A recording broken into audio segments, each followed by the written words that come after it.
Scared to rock the boat and make a mess. You held me down, but I got up. I got the eye of the tiger, the fire, and you're gonna hear me roar. I went from zero to my own hero. Already brushing off the dust. Got the eye of the tiger, the fire. You're gonna hear me roar. I got the eye of the tiger. You're gonna hear me roar. You're gonna hear me roar. I definitely wanted to be extra dramatic for that song.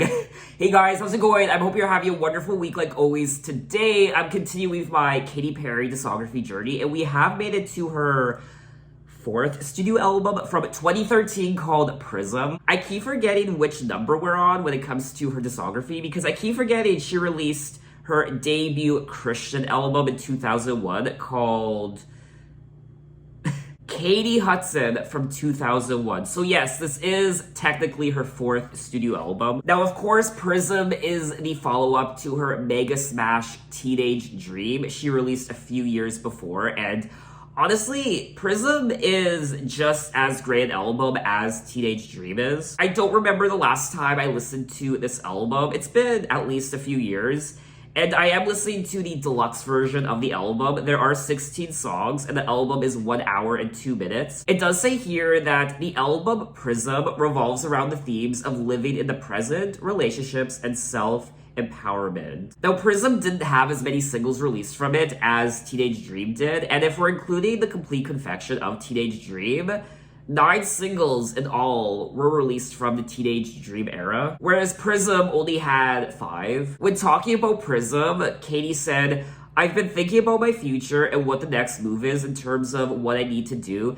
I think it would be pretty stupid to try and redo Teenage Dream that had all of this success. Maybe it's time to do something that's different, that can't be compared. I just feel like I'm going to be criticized regardless of what I do next, so I might as well do something that I feel really passionate about." And we did kick off the video with the lead single and lead track from the album Roar. Now, Roar was a huge hit for Katy. I do believe it hit #1 on the Billboard Hot 100. And yes, it reached #1, and it reached #1 in a lot of countries around the world. Did it reach #1 in Canada? I'm really hoping it did.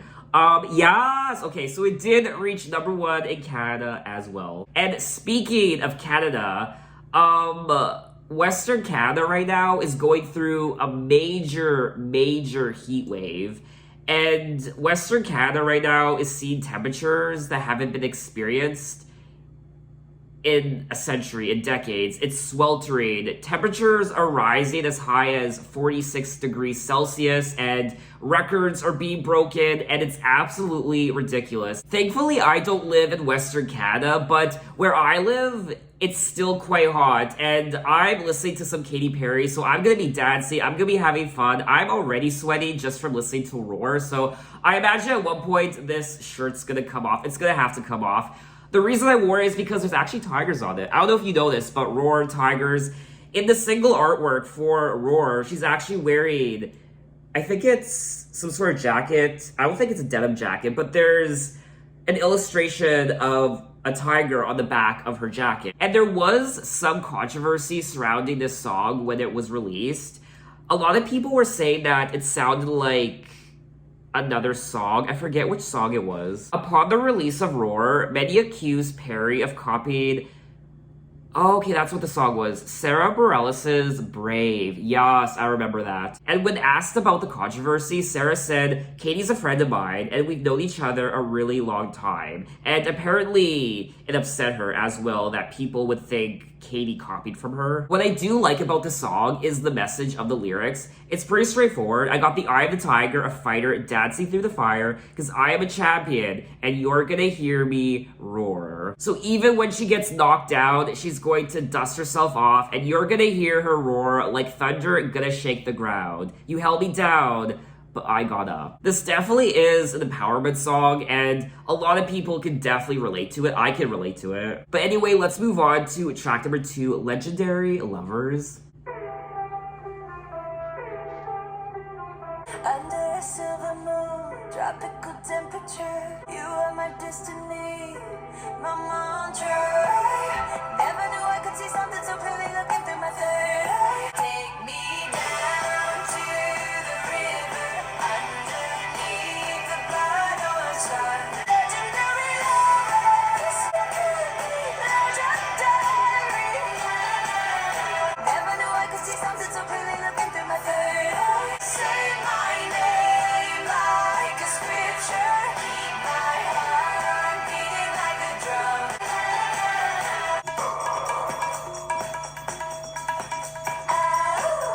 Oh.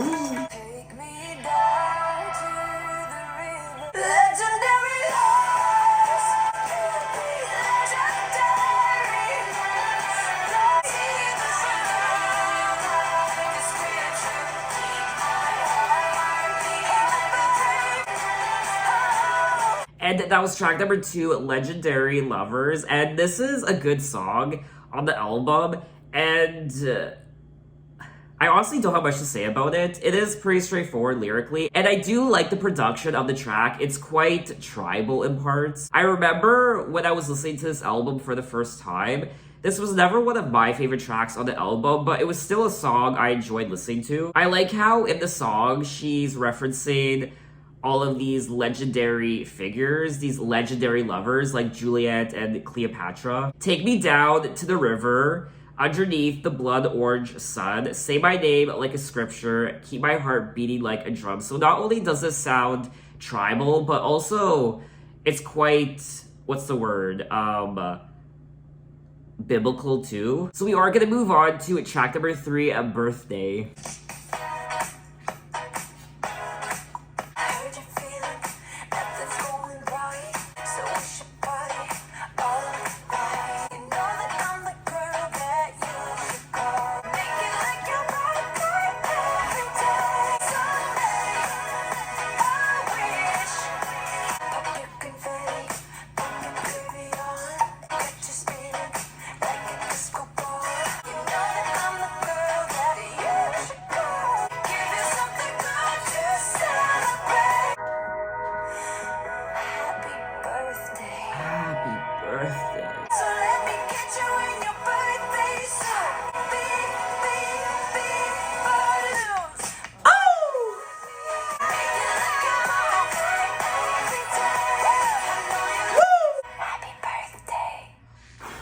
And that was track number 3, A Birthday. And what could I possibly say about this song? It's cute, it's fun. It definitely has that cute, youthful aesthetic to it. But it also is one of those pop songs that has a lot of double entendre and sexual innuendo. Like, kind of what To Become One was like with the Spice Girls. I remember listening to that song when I was a kid, and the lyrics just went over my head. Give you something good to celebrate, happy birthday, so let me get you in your birthday suit. It's time to bring out the big balloons. Boy, when you're with me, I'll give you a taste, make it like your birthday every day. This definitely sounds like a song that could have been part of her Teenage Dream album. It has that candy-coated yummy goodness to it. Did I just say yummy? It really is yummy though. I mean, I have a big craving for cake now. In more ways than one. Wow. Can we just move on to the next song now? It's just an ooey gooey, confetti-filled 80s inspired track, and it's always a lot of fun to dance to. So let's move on to track number 4, Walking on Air.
And that was track number 4, Walking on Air. Yes!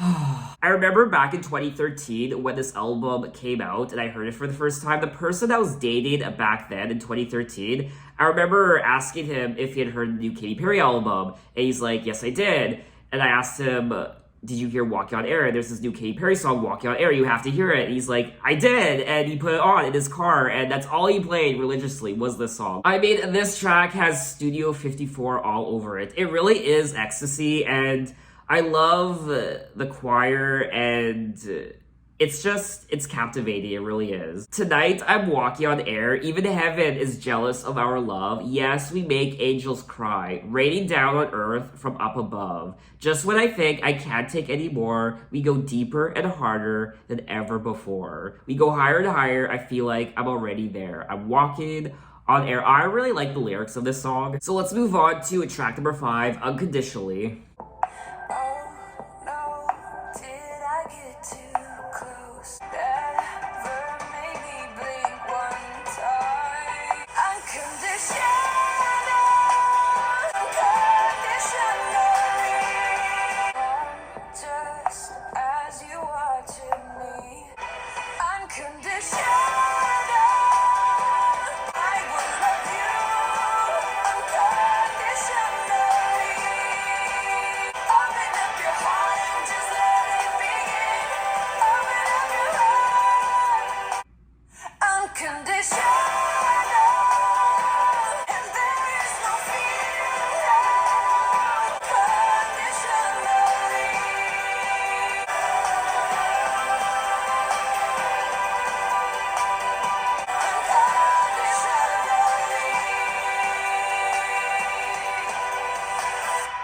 And that was track number 5, Unconditionally. And lyrically, I think this is one of the strongest songs on the album. There definitely aren't a lot of pop songs that touch on loving someone unconditionally, regardless of who they are or who they love or whatever it is. And I think some people would maybe roll their eyes at these lyrics. But overall, I think it's a very important message, and a lot of people, in particular young people, need to hear songs like this because there are a lot of people struggling with who they are, and just knowing that someone tells you, I love you unconditionally, is one of the best things that someone can hear, and saying something like that to someone could save someone's life. I love you unconditionally. Not even I love you unconditionally. Not just the unconditionally. Just saying I love you.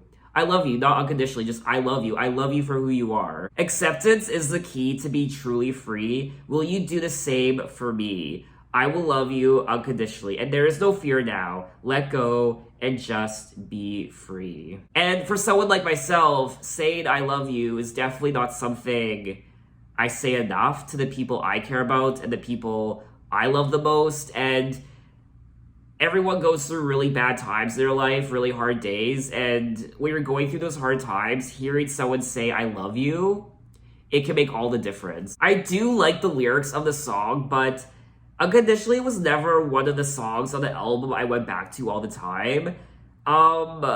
I like it, but it's definitely not one of my favorite tracks on the album. But lyrically, it is one of my favorite tracks. Just production-wise and the melody, I could go without it. So let's move on to track number 6, Dark Horse featuring Juicy J.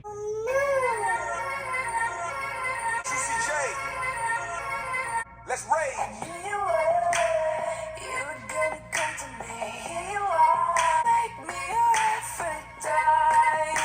So you wanna play with magic? Boy, you should know what you're falling for. Are you ready for a perfect storm, perfect storm? Oh. It's in the palm of your hand now, baby. Give it all to me. So you wanna play with magic? 'Cause I'm coming at you like a dark horse. She's a beast. I call her karma, like Jeffrey Dahmer. Oh. She can be my sleeping beauty. I'm gon' put her in a coma.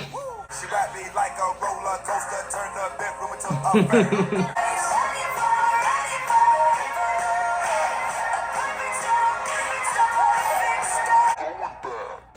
And that was track number 6, Dark Horse. And I mean, I don't need to tell you, this song was a huge hit. I even think this was a bigger hit than Roar. I mean, this song was everywhere, more so than Roar. I mean, Roar and Dark Horse were definitely the big hits of the album. I also think this song went number 1 Yes, it did. And it also went #1 in Canada. Yay! So just like her teenage dream era, Katy Perry was locking down #1s on this album. How many #1 songs does Katy Perry have? I forget. I wish there was just a list I could look at and just see the #1s. I don't want to read an article. Okay, so there's 1, 2, 3, 4, 5, 6, 7, 8, 9... 9. So it looks like Dark Horse was her last #1. I will say, lyrically, this is probably my least favorite song on the album. I don't find the lyrics to be... I don't know, I find them not particularly interested. But what does it for me is, of course, the production. I think the production on this song is fire. I think for me, anyway, it's just a case of me hearing this song so many times that it's come to the point where I'm just bored of it. I'm just thinking back to when I first heard the song, and of course I remember loving it, but now hearing it hundreds of times, it just doesn't have that same effect anymore. One person called the lyrics of the song a cliche salad. What? What is that? It's definitely the most commercial song on the album so far, out of all the 6 songs I've listened to already. And back in 2013, when I saw the title of this track, I instantly thought of Amanda Marshall's Dark Horse song. Now, if you don't know who Amanda Marshall is, you need to check out her debut self-titled album. I forget the year, but it's the album that has Dark Horse on it, and it's just filled with great songs. She has such an amazing voice, and honestly, Dark Horse is one of my favorite pop songs from the 90s, and she's Canadian. I've been wanting to do a reaction video to that album for the longest time, but I keep forgetting to do it. What I also like about this song is the music video. From what I remember, I think it's based in ancient Egypt. I am going through a little bit of an ancient Egypt phase right now. It's my new obsession. I think it's partly because I'm reading books that have to do with ancient Egypt, like Anne Rice's The Vampire Chronicles. There are parts of that series that are based in ancient Egypt. Also, the book I'm reading right now, The Lost Symbol by Dan Brown, has to do with like pyramids and I guess the Illuminati, like in Angels and Demons, his other book, and the Da Vinci Code, just symbols and what have you, the eye and the pyramid, blah blah blah, conspiracy theories. And also, don't laugh at me, I'm watching Yu-Gi-Oh! Right now, the anime. I found it on this streaming service. And Yu-Gi-Oh! Is a show I watched when I was a kid. I was obsessed with it. And I've been watching a few episodes every night. And it takes me back to my childhood. I love that show. I collected the playing cards. And once again, that show is centered around ancient Egypt as well. So I feel like all of these things are just being drawn to me now that have to do with ancient Egypt. But anyway, let's move on to track #7. This Is How We Do.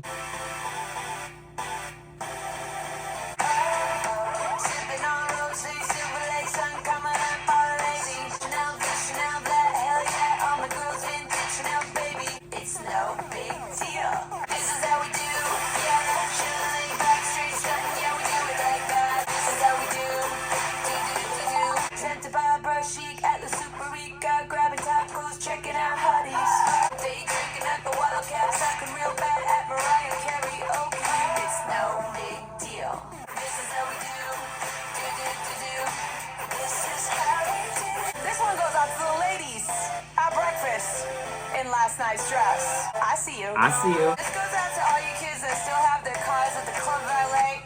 And it's Tuesday. Shout out to all you kids buying bottle service with your rent money. Woo! This is how we do. Yeah, chillin' late back street stuntin'. Yeah, we do it like that. This goes out to all you people going to bed with a 10 and waking up with a 2. Not me. This is how we do. No. Bring the beat back. That's right. And that was track #7, This Is How We Do. Yas, this was always one of my favorite tracks from the album. One of the things I like about this song is she really does incorporate a lot of her personality into the lyrics. It's just a fun, frivolous summer song, and obviously there's no deep meaning behind the lyrics or anything. let's be real, but the production's great and it's just a lot of fun to listen to during the summer, any time of the year, but definitely has that summer aesthetic to it. I'm also really happy it was chosen as the album's 5th and final single. So let's move on to track number 8, International Smile. Flowers in her hair, she don't care. Black Ray-Bans, you know she's with the band. Yeah, she runs the place like Penny Lane. From Tokyo to Mexico to Rio. So high, 'cause she's got the one international smile. She's so into that takes you miles high. She's got that. Yeah, let's say quiet, you know it. From LA, Miami to New York City. Woo! She's so into that. She's got the one international smile. Please fasten your seatbelts and make sure your champagne glasses are empty.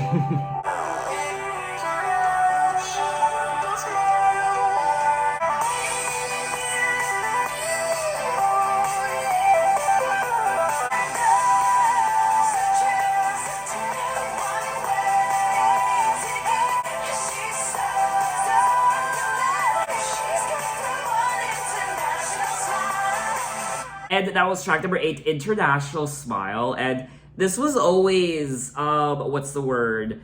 A guilty pleasure of mine, though. I always liked this song. This is definitely the theme song of flight attendants all over the world. This song actually made me seriously consider becoming a flight attendant for a little while. I always wanted to try it out, and I just thought the idea of going all over the world, traveling all over the world on a plane, I always liked that idea. And once again, I feel like there's some double entendre happening in this song. That girl's a trip, a one-way ticket, takes you miles high, the Mile High Club. I think one of the things that would turn me off from being a flight attendant is having to deal with the public. I mean, I worked retail for many years, so I had my fair share of unruly, rude, and arrogant customers. But also having to deal with the crying babies. I mean, I hate the sound of a crying baby. I'm sorry, but the sound of a crying baby is one of the most ungodly sounds in the world, especially if you play The Sims 4. If you play The Sims 4, you know what I'm talking about. This is just another delicious bubblegum pop song on the album, and lyrically, it's just... I don't know, lyrically it's just really cute. So we are gonna move on to track number 9, Ghost. You sent a text. It's like the wind changed your mind, but you hit send. No, you just echo. When I look back, never would have known that. There's just an echo in how it used to be. Now I see clearly. See through you now. Something has died. Every gift and every letter, like you were never alive. And now you just echo. There's just a pillow in your head used to sleep. My vision's 2020. So rest in peace. I'll see you on the other side. And now you just echo.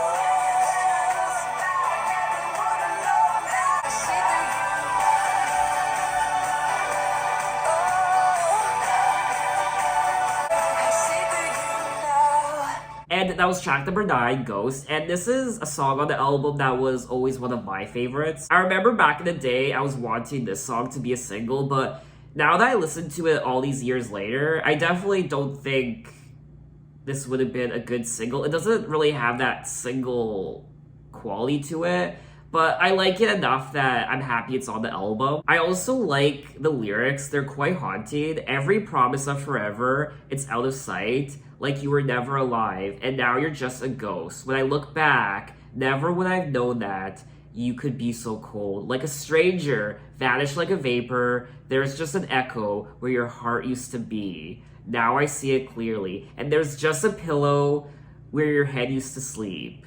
My Visions 2020. I also find this lyric particularly devastating, so rest in peace, I'll see you on the other side, and now you're just a ghost. Now, I do believe she's singing about this relationship. I don't think the person actually died. She's just being dramatic in the sense that they're now like a ghost, and rest in peace, goodbye, and the next time she'll see them is on the other side in death. Now, this album was released after her divorce with Russell Brand, so I'm curious to know if some of these songs are about him. I imagine some of these songs are, and I wonder if this song in particular is about him. Originally, the song was thought to be about her divorce from Russell Brand, but when meeting a fan during the release live stream of Witness, Katy revealed the song isn't about who we think it's about. Later, during a meet and greet at Witness the Tour, she confessed to a fan that the song was actually about John Mayer. So you heard it from Katy herself. Apparently, the song is about John Mayer. But anyway, let's move on to track number 10, Love Me. I lost myself in fear of losing you, but now I don't negotiate with insecurities. Love me, no more second guessing. I'm gonna love myself the way I want you to. Sometimes I wish my skin was a costume. I know I have to love myself the way I want you to. No concealing feelings or changing seasonally. No more standing in my own way. Let's get closer. I'm gonna love myself the way I want you to. Love me. And that was track number 10, Love Me, and I did like this song. It was never one of my favorites. It's definitely not one of the standouts on the album. I do like the lyrics of the song, so now I don't negotiate with insecurities. They're gonna have to take a back seat. I know I have to love myself the way I want you to. Love me, no more second guessing, no, there's no more questioning. I'll be the one defining who I'm gonna be. No concealing feelings or changing seasonally. I'm gonna love myself the way I want you to love me. Definitely another empowerment song on the album, just like track number 1, Roar, and even in ways track number 5, Unconditionally. So I do like the message of the song, but overall when it comes to the melody and the production, it just doesn't really grab me like a lot of the other songs do. So we are gonna move on to track number 11, This Moment. Can you tell me who called the race? One day you will, but maybe one day you will find. All we have is this moment. Yesterday is history. So why don't you be here with me? Be here with me now. But you know who I think will win. All we have is this moment. 'Cause the future is right now, right in front of you. This moment. Be here with me now. And that was track number 11, This Moment. And this was another song on the album that I didn't really ever listen to. I did like the production, but I honestly didn't really care about the lyrics. I mean, I like what she's singing about. They're very meaningful. All we have is this moment, tomorrow's unspoken, yesterday's history, so why don't you be here with me? But overall, the song just doesn't really grab me. Other than that, I really don't have anything else to say about it, so let's just move on to track number 12, Double Rainbow. You're a one of a kind. And they say one man's trash is another man's treasure. 'Cause I understand you, 'cause you're I. And wherever you go, so bright. 'Cause a double rainbow, it's hard to find. Was a phenomenon when you came along. It was striking, you couldn't deny it. To the bottom of the sea,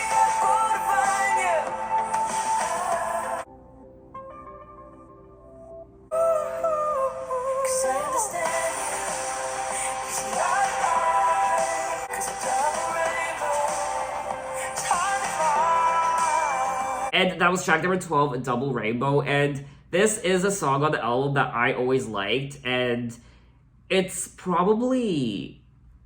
It might be my favorite non-single from the album, or at least one of my favorite non-singles from the album. I just really like the chorus of this song. I think it's really beautiful. And the song was also co-written by Sia, which is something I didn't know. It doesn't really say who this song's about. It just says, Katy revealed to industry insiders that writing and recording this track allowed her to dump pent-up emotions and get things off her chest. Because I understand you, we see eye to eye, like a double rainbow in the sky, and wherever you go, so will I, because a double rainbow is hard to find. She seems to be still in love with this person and committed to this person, but maybe she's singing about a time where she was in love with this person, and maybe it's more of a reflective song on how she felt when she was in this relationship. So let's just move on to the next song, track number 13, By the Grace of God.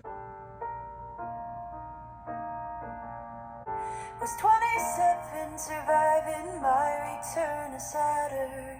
Thought I wasn't enough, and I wasn't so tough. We were living on a foul line, and I felt the fall was all mine. By the grace of God, there was no other way. And I looked in the mirror and decided to stay. Thank my sister for keeping my head above the water. Now every morning there is no more morning. Oh, I know I am enough, possible to be loved. Oh, there ain't no. By the grace of God, I give myself the stop. Wasn't gonna let love take me out that way. And that was track number 13, By the Grace of God. Another song on the album I really liked, and a song I always listened to back in the day in 2013 when this album was released. I think it's a beautiful ballad, and it's very motivational, just like a few of the other songs on the album. By the grace of God, there was no other way. I picked myself back up. I knew I had to stay. I put one foot in front of the other, and I looked in the mirror and decided to stay. Wasn't gonna let love take me out that way. It's a very honest and raw and passionate song. And that's what I like about this album lyrically. It seems a bit more mature and grown up compared to her prior two albums, One of the Boys and Teenage Dream. Especially this second half of the album, compared to the first half, which was more upbeat, it was more up-tempo, it was more dance, I guess, it was more frivolous, whereas this second half, it's more, I don't want to say somber, but I feel like it's more open and honest, it's more personal. It's definitely a lot more mid-tempo.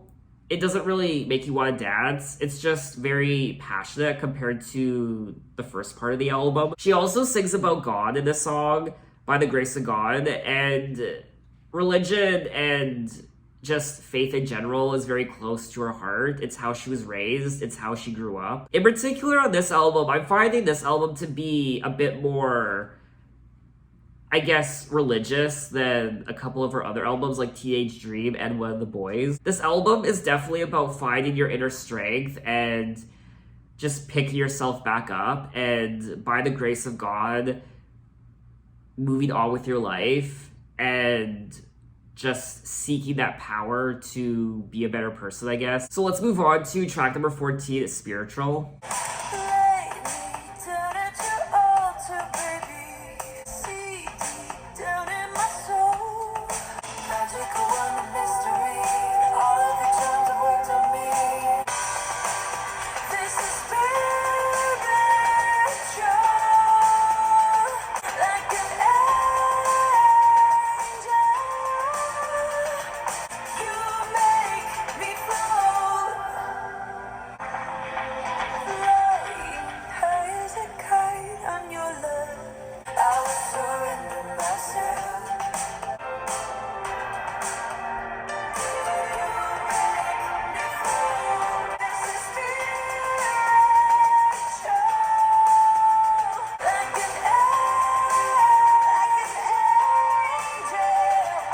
And that was track number 14, is Spiritual. And I totally forgot about this song. I didn't really remember what it sounded like, but the second it hit that chorus, even the very beginning of the song, it was all coming back to me. And I really like this song. I really like the chorus of the track. I like the lyrics too. I like the production. I essentially like everything about it. I definitely feel like this could have been part of the original release of the album, because we are now in the deluxe edition territory of the album. These next three songs, Spiritual, It Takes Two, and Choose Your Battles. I particularly like this part where she says, "Holy hell in heaven high, you have opened up my eyes, and I am finally here. This is spiritual, under your spell, phenomenal." It also says that the song was co-written by John Mayer. "I'm your slave to this love. Your electric lips have me speaking in tongues. I prayed for a power like you to see deep down in my soul." So just like track number 13, By the Grace of God,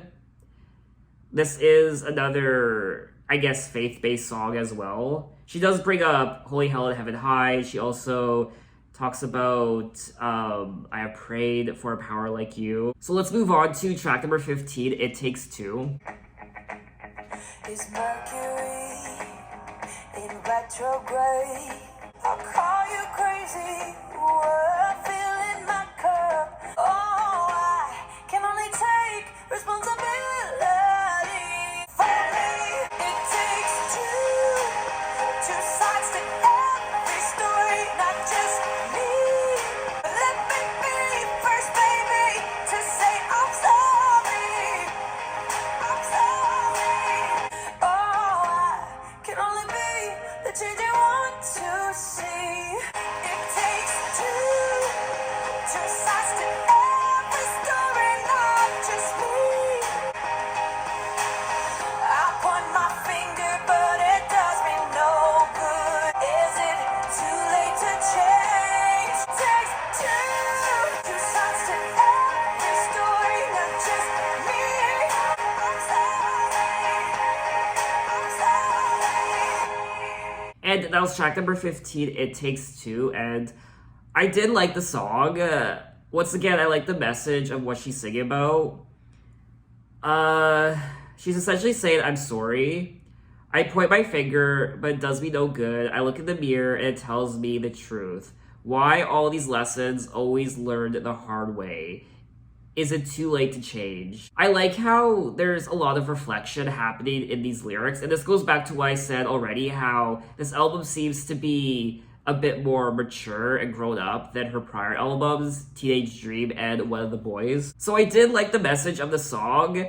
I'm not crazy about the overall production and the melody, and this was never a go-to track on the album, and honestly, I probably wouldn't really listen to it again. So we have come to the end of the album at track number 16, Choose Your Battles.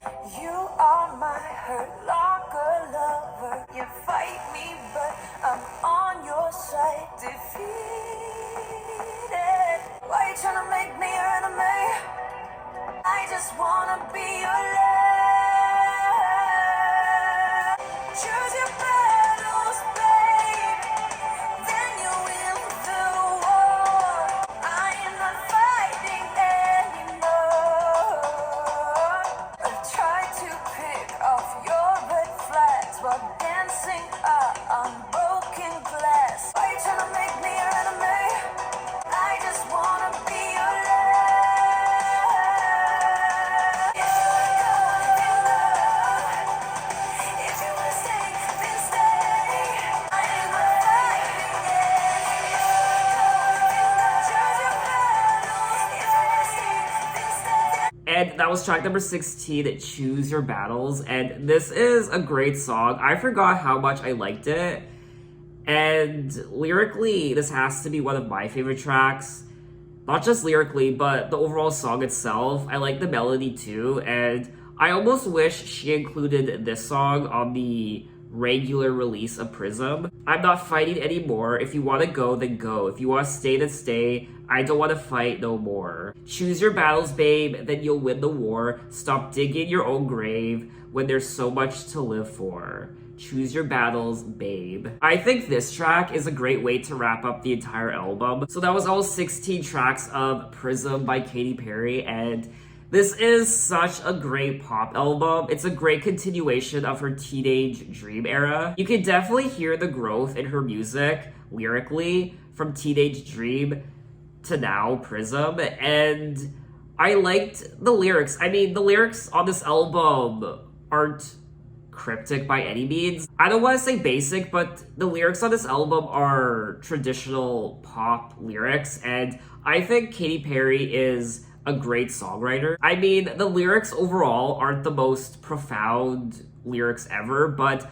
I like how much of her personality she puts into her songwriting, and she's very open and honest and raw in a lot of the songs on this album. She's also quite spiritual on this album. She touches on faith and God and what have you. It's definitely also a little bit of an empowerment album, not staying down, picking yourself back up again. It's also about confronting yourself, looking at yourself in the mirror, and growing as a person. And also, she touches on her relationships, love, and heartbreak. A lot of great, catchy songs on the album. Just as many great, catchy songs on this album as there were on Teenage Dream. I'm trying to decide which album I prefer more, Teenage Dream or Prism.